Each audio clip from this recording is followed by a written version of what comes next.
হয়নি। প্রধান সাহেব, আমি শিওর এই দুইজনের মধ্যে একজন চুরি করেছে, কিন্তু কে সে? এই দুইজনেই চোর, এই দুইজনকেই কারাদণ্ড দেওয়া হবে, কিন্তু যে সন্ধ্যার মধ্যে 50,000 টাকা জোগাড় করে আনতে পারবে তাকে ছেড়ে দেওয়া হবে। যাও, সন্ধ্যার মধ্যে 50,000 টাকা জোগাড় করে নিয়ে আসো। আর আপনি সন্ধ্যা পর্যন্ত এখানে অপেক্ষা করুন। প্রধান সাহেব, এই নিন 50,000 টাকা, আর আমাকে কারাদণ্ডের হাত থেকে বাঁচান। প্রধান সাহেব, ইনি তো আধা ঘন্টার মধ্যে টাকা নিয়ে চলে এসেছে। প্রধান সাহেব, মানে ওই ছেলেটাই চুরি করেছে। চোর ধরা পড়েছে, কিন্তু চোর ওই ছেলেটা নয়।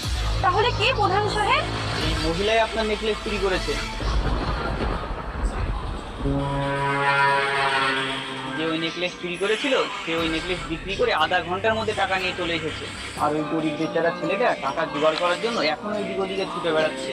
প্রধান সাহেব, আমাকে ক্ষমা করে দিন, ওই নেকলেস আমি চুরি করেছি। চল থানায়। প্রধান সাহেব, সত্যি